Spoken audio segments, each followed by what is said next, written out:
Halo, salam sejahtera Malaysia, tuan-tuan dan puan-puan.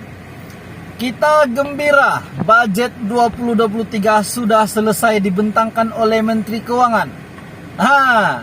Selepas dibentangkan, banyak yang tersenyum lebar, tapi banyak juga menangis keluar air mata tumpah-tumpah membasahi baju. Oh, ayat kau admin. Di belakang ini ada satu YouTuber, ada orang. Satu YouTuber artis, ini satu dia selalu buat berkenaan dengan politik-politik. Dia selalu umum tarik PRU kalau kamu mau lewat channel dia, Elvino STV. Yang satu ini Leskeri channel. Dia selalu lewat artis-artis di Malaysia. Jadi hari ini tuan-tuan dan puan-puan, untuk budget 2023, adakah budget 2023 ini ada kaitannya tarik PRU 15? PRU 15. Apa kaitan budget 2023 yang sudah dibentangkan beberapa hari yang lepas dan juga PRU 15? Hari ini aku nak kasih tahu kamu satu tajuk yang pasti membuka mata kamu. Tidak kira kamu lelaki, perempuan, warga emas, kanak-kanak ataupun siapa sajalah. Tajuk berita yang sangat hangat, sangat manis yang admin ingin kongsikan.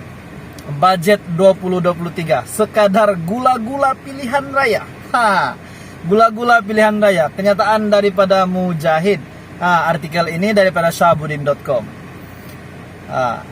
Budget 2023 bernilai 369,34 bilion, di mana RM 272,34 bilion adalah untuk perbelanjaan untuk mengurus, manakala untuk pembangunan bernilai RM 97 bilion.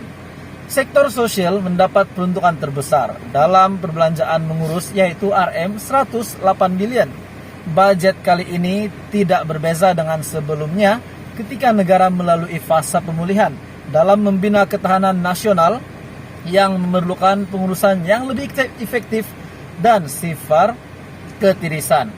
Keadaan keberhutangan negara masih tinggi, yaitu RM 1,4 triliun, dan hutang 1MDB masih berbaki RM 25,9 bilion, di mana pada tahun 2019 semasa kerajaan Pakatan Harapan, usaha untuk mengambil balik aset 1MDB yang telah berterusan sehingga 2022 telah berjaya untuk mengembalikan jumlahnya RM 19,3 bilion. Ini juga termasuk pendakwaan jerung besar mantan Perdana Menteri Najib Razak bosku yang kini berada di penjara semasa Pakatan Harapan telah memulihkan image negara di mata dunia. Apa yang membedakan budget baharu ini 2023 ini yang baru dibentangkan oleh Tengku Zafrul?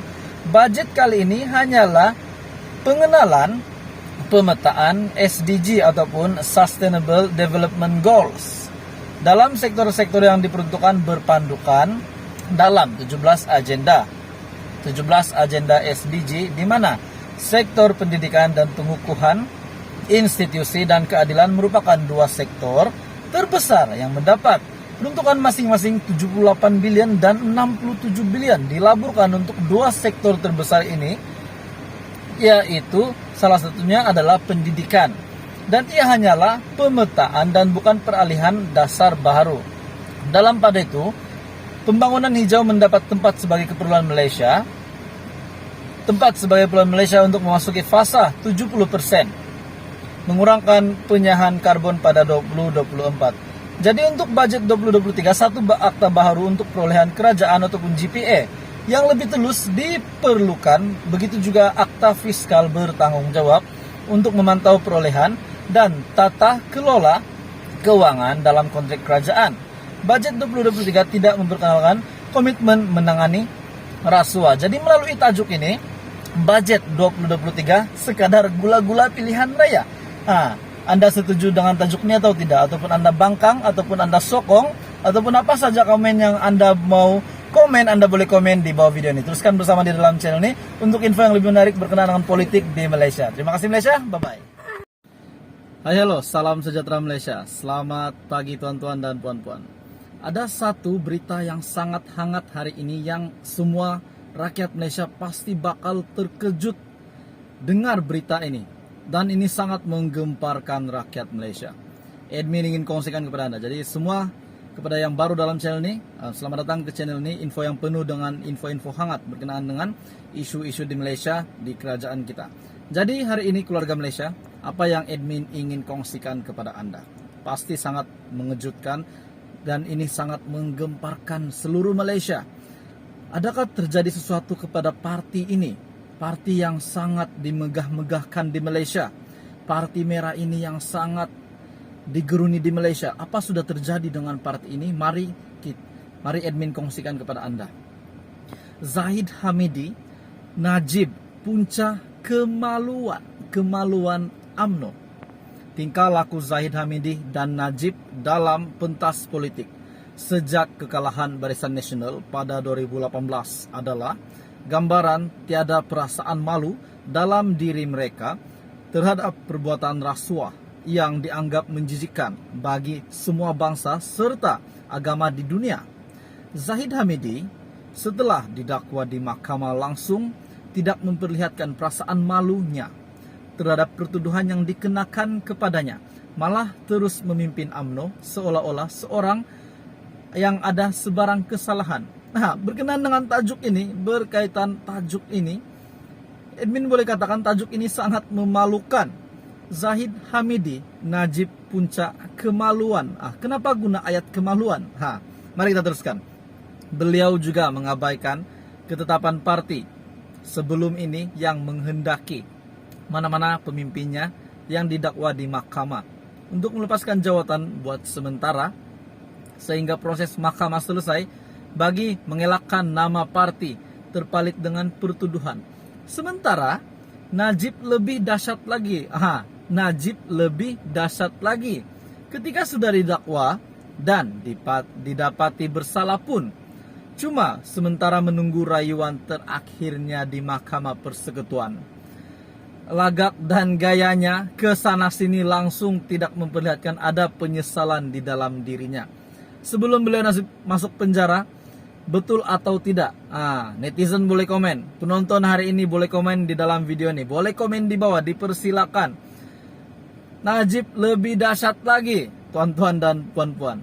Ketika sudah didakwa dan didapati bersalah pun, cuma sementara menunggu rayuan terakhir Najib di Mahkamah Persekutuan, lagak dan gayanya kesana sini langsung tidak memperlihatkan ada penyesalan dalam dirinya.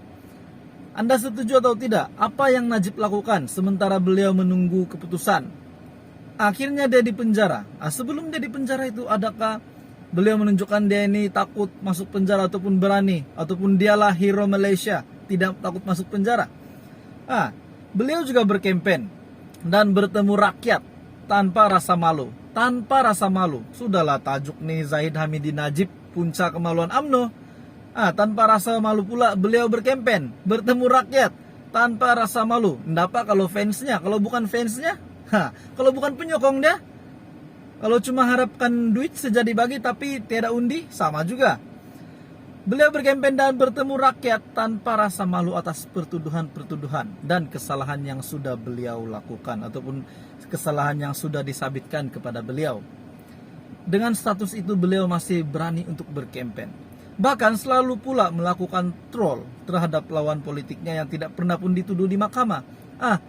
Dia ini yang sudah disabitkan kesalahan, berani pula nak mengejek ahli politik yang lain yang langsung tiada disabitkan kesalahan apa-apa di mahkamah ataupun di mana. Jadi beraninya Najib dengan lagaknya begitu. Setelah dipenjarakan, Najib lebih tidak malu lagi apabila menulis surat memohon untuk hadir ke parlimen. Dan setelah permohonannya itu ditolak oleh jabatan penjara, beliau kemudiannya membawa ke mahkamah pula. Di kampung-kampung pula pada zaman dahulu, jika seorang itu ditangkap polis karena dituduh mencuri, selepas dibebaskan mereka biasanya tidak keluar rumah pada waktu siang selama berminggu-minggu atau melarikan diri ke tempat lain beberapa waktu. Namun berbeza ataupun sebaliknya untuk bosku, dia berkempenlah pula. Kenapakah Zahid Hamidi dan Najib langsung tiada perasaan malu? Inikah maksud tajuk ini? Najib dan Zahid menunjukkan kemaluan mereka, sebab mereka langsung tidak rasa malu dengan yang dikatakan kemaluan itu. Bukan kemaluan di bawah, tuan-tuan dan puan-puan. Sedangkan pertuduhan rasuah, geng, bukan alang-alang, bukan calang-calang, geng, pertuduhan rasuah. Dan pecah amanah, astaga, ini pecah amanah, salah satu yang rakyat Malaysia tidak suka, keluarga Malaysia tidak suka, apalagi rasuah kan. Pecah amanah yang dikenakan kepada mereka bukan kecil-kecilan jumlahnya. Bukan pecah amanah tabung harga berapa ringgit. Ini pecah amanah yang besar nih. Dalam hal ini seorang tokoh media menyifatkan tingkah laku Zahid Hamidi dan Najib yang tiada rasa malu itu antaranya adalah disebabkan salah orang Melayu sendiri dalam penggunaan bahasa mereka. Kita baca balik, takut salah cakap pula. Dalam hal ini, seorang tokoh media menyifatkan tingkah laku Zahid Hamidi dan Najib, bosku, yang tiada rasa malu itu antaranya adalah disebabkan salah seorang Melayu sendiri dalam penggunaan bahasa mereka. Mereka yang bersalah, orang Melayu pula disalahkan. Betulkah tuan-tuan dan puan-puan? Anda setuju dengan teks ini? Anda boleh komen di bawah, teruskan.